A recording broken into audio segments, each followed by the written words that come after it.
예수님의 십자가의 죽음 그리고 사흘 만에 부활하셔서 우리의 삶을 영원한 생명으로 이끌어 주신 예수님께 먼저 우리가 이 시간 감사하는 마음을 가졌으면 좋겠고, 우리 앞뒤 좌우에 한번 인사했으면 좋겠습니다. 예수님은 부활하셨습니다. 예수님은 부활하셨습니다.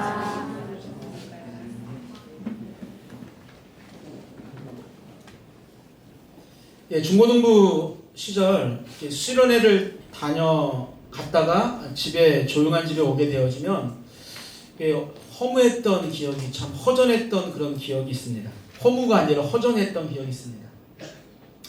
조금 전까지 나와 함께했던 사람들이, 친구들이 내 앞에서 사라졌다라는 그런 느낌 때문입니다.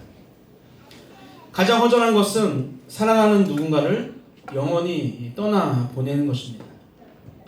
3년 동안 예수님과 함께하면서 먹고 마시고 또 예수님의 기적과 능력을 체험하며 살았던 제자들과 가족들에게 그 예수님의 죽음은 큰 슬픔이었고, 또 한참 꽃다운 나이라고 하잖아요. 한참 꿈을 가지고 무엇인가를 해야만 하는 그 33살의 꽃다운 나이에 십자가에서 죽어간 것은 가족들과 아마 제자들에게는 엄청난 큰 충격이었을 겁니다. 그래서 예수님의 죽음은 그들에게 있어서 그동안 함께했던 모든 것들이 꿈과 같았고, 또 그들의 내일을 아마 깨끗하게 청소하는 그런 역할을 하지 않았을까 생각합니다. 그래서 예수님께서 다시 오시겠다고 약속하셨던 그 말씀도, 내가 너희와 영원히 함께하겠다고 하시는 그 하나님의 말씀도 마치 메아리처럼 들리지 않았을까 생각을 해봅니다. 그저 예수님의 죽음만이 그 제자들의 어깨를 무겁게 짓누르고 있어서 삶에 어떠한 보람도 기쁨도 없었을 거예요. 살아도 우리는 산 것이 아니다라는 표현을 하잖아요. 아마 그때 제자들과 가족들이 그러한 느낌이었을 겁니다.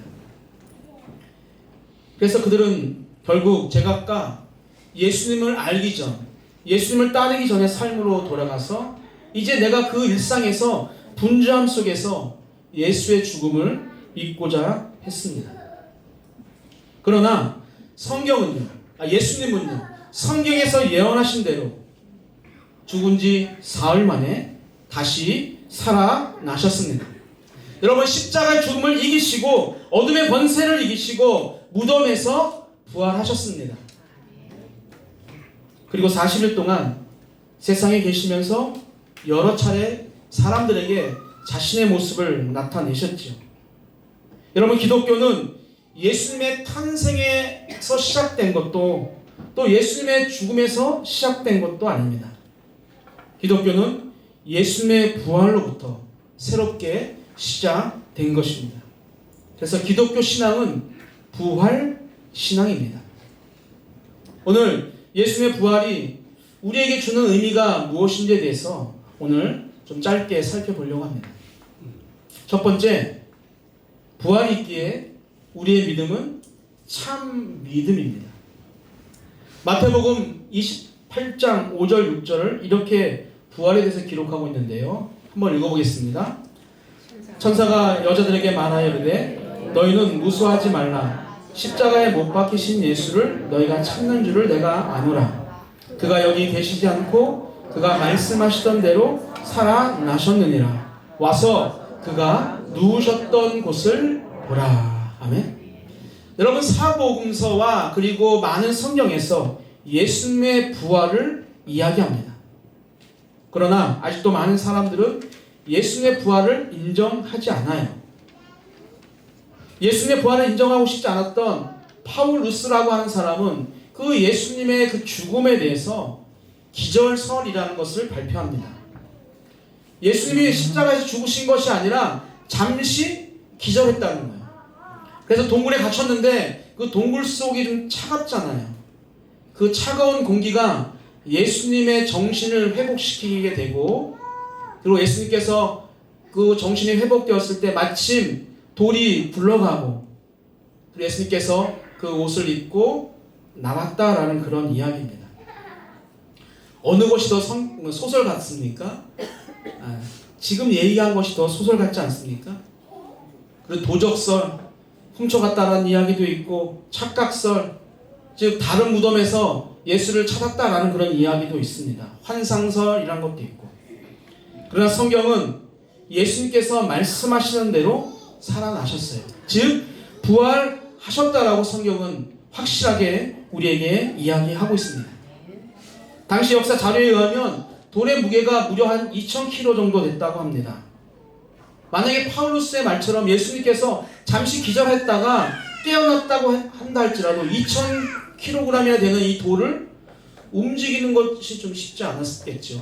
그리고 그 돌을 굴리고 밖으로 나와도 그 밖에는 누가 지키고 있었어요? 네, 군인들이, 경비병들이 예수님의 무덤 앞을 지키고 있었기 때문에 예수님께서 거기서 탈출할 수 있는 확률은 없습니다. 그래서 부활은 오직 하나님만이 할 수 있는 일입니다. 오늘 본문 5절 6절을 보면 부활하신 예수님은 개바라고 하는 즉 베드로에게 나타나시고 12제자에게 나타나시고 그 이후에 500여 형제들에게 일시에 동시에 나타나셨다고 이야기하죠. 예수님의 부활이 역사적 사실이라는 것을 바울이 계속해서 강조하고 있는 것입니다. 구약시대 이스라엘 백성들은요, 사람들이 죽으면 스올이라고 하는 지옥에 들어간다고 믿었어요. 그래서 육신의 부활에 대해서 그들은 굉장히 회의적인 그런 생각을 가지고 있었습니다. 그래서 유대교의 한 종파였던 사두개인들은 영혼이 죽지 않는 것, 그리고 육체의 부활 모두를 부인했고, 또 헬라인들은 영혼이 죽지 않는 것은 믿었지만 육체의 부활은 그들은 또한 믿지를 않았습니다. 이렇게 유대교와 헬라 문화의 영향을 받은 그 고린도 교회에 육신의 부활을 부인하는 사람들이 많이 생기게 되었어요. 이런 고린도 교회의 사정을 알게 된 바울이 오늘 예수님의 부활에 대해서 자세하게 기록하게 한 이유이기도 합니다. 6절을 보면 예수님의 부활을 목격하고 또 만나보고 만져보고 또 사도행전 10장 42절을 보면 함께 식사까지 했다라고 이야기하고 또 예수님의 부활을 본 사람들이 지금도 살아있다라고 이야기하면서 부활은 꾸며낸 이야기가 아니라 실제적으로 역사적 사실이라는 것을 바울은 우리에게 성경을 통해서 이야기하고 있는 것이죠. 여러분, 부활은 우리를 사망에서 건지시는 증거와도 같습니다. 예수님의 부활을 통해서 우리의 육신도 소망을 간직하게 되는 것이죠. 만일 부활이 없다면, 예수님의 십자가에 달려 죽으시고 부활이 없다면, 그리고 그 부활이 만약에 꾸며낸 이야기라고 한다면 우리의 믿음은 헛된 믿음이고 우리는 이 세상에서 가장 불쌍한 자들입니다. 제 말이 아니라 성경 말씀이 그렇게 이야기하고 있어요. 고린도전서 15장 17절입니다. 읽겠습니다. 그리스도께서 다시 살아나신 일이 없으면 너희의 믿음도 헛되고 너희가 여전히 죄 가운데 있을 것이요. 아멘. 여러분, 그러나 예수의 부활은 역사적 사실이기 때문에 우리들의 믿음은 참 믿음이고 우리는 그 죄에서 구원을 받은 자, 하나님의 영원한 자녀가 되었다라는 것을 믿으시기를 주님의 이름으로 축복합니다. 여러분, 두 번째, 부활의 원리는요, 바로 희생입니다. 우리가 새벽에도 잠시 살펴봤는데요. 요한복음 12장 24절은 우리의 희생이 얼마나 위대한지를 이렇게 이야기합니다. 함께 읽겠습니다. 내가 진실로 진실로 너희에게 이르노니 한 알의 밀이 땅에 떨어져 죽지 아니하면 한 알 그대로 있고 죽으면 많은 열매를 맺느니라. 아멘. 한 알의 밀이 땅에 떨어져 죽지 아니하면 그 한 알 그대로 있는데 죽으면 많은 열매를 맺는 것, 이것은요 자연의 이치입니다. 이와 같이 부활의 원리는요 죽는 거예요. 희생하는 것이죠. 가장 큰 희생이 바로 죽음입니다. 죄인인 우리에게 새로운 생명을 주시기 위해서 예수 그리스도는 십자가의 죽음이라고 하는 그 가장 고귀한 희생을 선택하셨습니다.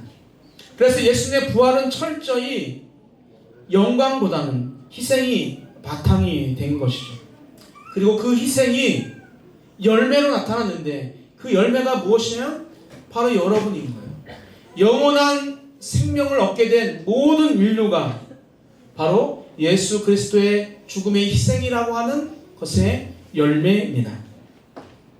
그래서 예수님의 희생으로 우리는 이제 하나님의 자녀가 되었습니다. 이제 어떻게 해야 될까요? 이제는 내가 죽어야 할 차례입니다. 여러분, 일찍 죽으라는 말이 아니라 내 안에 있는 세상적 판단과 생각과 행동과 언어를 죽이라는 거예요. 세상적인 것을 죽일 때 우리는요 영원히 살 수 있게 되는 것입니다. 그래서 사도 바울은 고린도전서 15장 31절에서 나의 자랑을 두고 단언하노니 나는 날마다 죽노라 라고 고백을 하고 있습니다. 하나님 앞에서 나 자신을 낮추고 내 생각과 내 뜻을 버릴 때 그리스도의 생명과 능력이 나를 통해서 나타나게 되는 것이죠. 우리 예수님도 사람의 모양으로 이 땅에 오셔서 자기를 낮추시고 죽기까지 복종하셨다라고 성경이 이야기하죠. 그렇습니다. 하나님 앞에서 자신을 낮추는 것이 가장 지혜로운 그런 행동입니다. 왜 우리의 삶에 기적이 나타나지 않을까요? 왜 우리의 삶에 치유의 역사가 나타나지 않을까요? 왜 우리의 삶에 하나님의 영광이 잘 나타나지 않는 걸까요? 나라는 그 두꺼운 껍질을 뒤집어 쓰고 내가 여전히 살아있기 때문입니다. 내 고집과 아집과 편견과 그 교만이라고 하는 그 껍질을요 우리는 빨리 벗어야 합니다. 하나님 말씀 앞에 나의 자아를 죽일 때, 나를 죽이게 되어질 때 하나님의 능력과 하나님의 지혜와 하나님의 권세가 나타나고 그 이후에 내 삶의 변화가 나타나는 것이죠.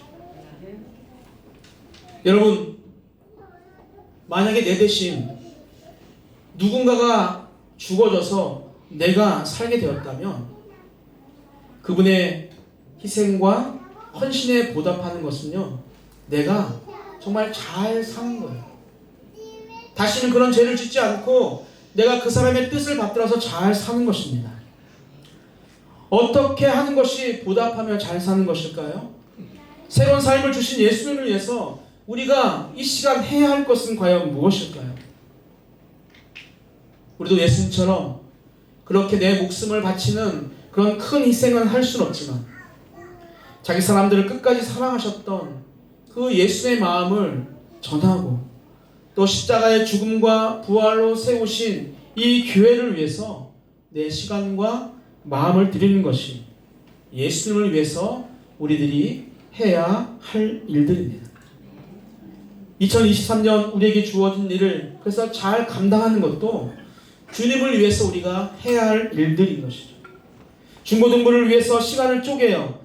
아이들과 소통을 하는 것, 말도 잘 안 통하는 우리 유치부 애들에게 하나님의 말씀을 전하는 것, 또 청년들에게 복음을 전하는 것, 오늘처럼 부활주의를 맞이해서 특송을 하게 될 때 잘하고 못하는 것을 떠나서 함께 참석하는 것이 나를 위해서 생명을 아낌없이 바치신 그 예수님에 대해서 우리가 해야 할 일이고 그렇게 사는 것이 잘 사는 것입니다. 예배 후에 우리 무엇 한다고 했지 오늘? 계란 나눠줘. 네, 부활절 계란을 나눠준다고 했는데 가실 거죠? 아니요. 여러분 함께 아파트를 방문해서 또 지나가는 분들에게 계란을 나누면서 예수님의 부활을 이야기하는 것도 나를 위해 희생하신 예수님을 위해서 우리가 해야 할 일들입니다. 예수님은요 우리에게 큰 희생을 원하지 않아요. 그러나 우리가 해야 할 희생은 반드시 원하십니다.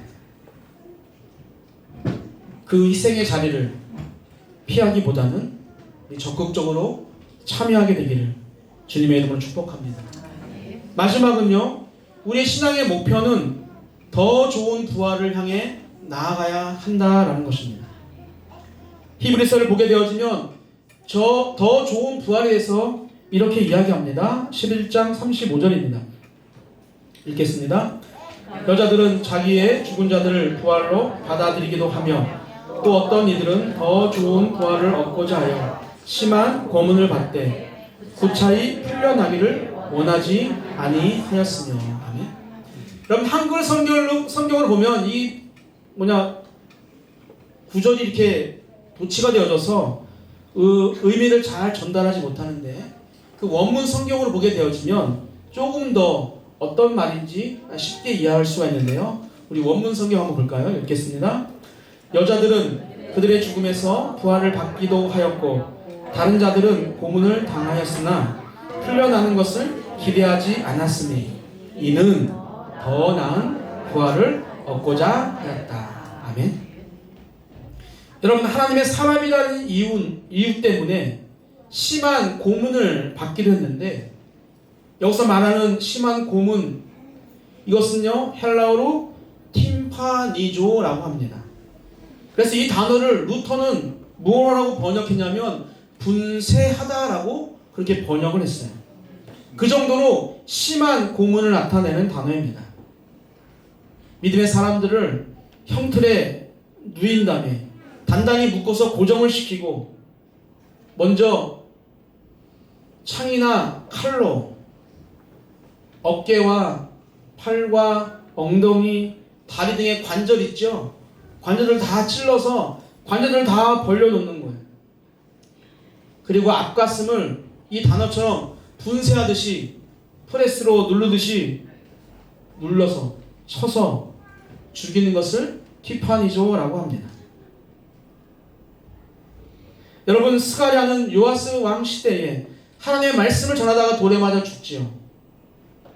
이사야 선지자는 그 므낫세의 요구를 거부하다가 톡으로 토막내어 죽었다라는 그런 이야기도 전해집니다. 스데반 집사는 복음을 전하다가 또한 돌에 맞아 죽게 됩니다. 왜 우리의 믿음의 선배들은 그렇게 엄청난 고난을 당하고 죽어가면서도 오늘 말씀처럼 풀려나는 것을, 자유롭게 되는 것을 거부했을까요? 왜라고요? 이는 더 나은 부활을 얻고자 하였다. 그들이 그렇게 심한 고난을 이기고 죽음을 감당했던 것은 다른 이유가 아니라 더 나은 부활을 얻기 위해서였습니다. 여러분, 당시에는 그 악형이라고 개역 한글에는 표현되는데, 악형을 받기 전에는 몸값을 지불하고 석방될 기회도 주어졌다고 합니다. 그러나 그런 기회를 자발적으로 포기하고 죽음을 선택한 것은 지금의 세상이 아닌 그 죽음 이후에 더 좋은 부활을, 더 나은, 영어로 better라고 합니다. 비교급인데 더 나은 부활을 사모했기 때문입니다. 여러분, 우리의 믿음도 더 좋은 부활을 향해 나가야 합니다. 우리가 세상의 그 어떤 것보다 부활을 더 아름답고 더 소중하게 여기면 우리는 지금보다 더 한 발자국 예수님께 나아갈 수 있게 될 것입니다. 우리의 목표가 사업이 잘 되는 것, 우리의 꿈이 자녀들이 좋은 대학에 가는 것, 또 우리의 목표가, 비전이 직장에서 과장, 차장, 부장으로 승진하는 그런 것으로 한정되어져 있다면 우리는 더 좋은 부활로 나아갈 수가 없습니다. 물론 이것들도 잘 되어야겠죠. 그러나 우리는 좀 더 높고 좀 더 멀리 보는 그런 영적인 성도들이 되어야 합니다. 눈앞에 보이는 이익을 챙기기 위해서 남들을 시기하고 또 남을 짓밟고 올라서는 그런 신앙인들이 되어서는 더 좋은 부활로 우리는 나아갈 수가 없습니다. 세상이 나를 만족시키지 못하고 세상이 나를 힘들게 한다고 해도 우리를 위해서 더 좋은 것을 예비하신 그 주님을 우리가 바라보며 우리가 한 걸음 한 걸음 나아가게 될 때 우리는 참 부활을, 더 나은 부활을 우리는 마음껏 누리게 되는 것이죠. 사랑하는 우리 산돌의 성도 여러분들, 부활의 진정한 승리는요, 나도 살고 남도 사는 거예요. 예수님이 부활하신 그 부활주일에 부활의 의미를 우리가 다시 한번 생각하면서 정말 잠깐 있다가 사라지는 안개와 같은 이 세상에 우리가 집착하는 것이 아니라 하나님의 나라를 위한 희생과 또 더 나은 부활을 우리가 꿈꾸면서 날마다 영적으로 승리의 그 은혜가 가득가득 부어지는 우리 산돌의 모든 식구들이 되기를 주님의 이름으로 축복합니다.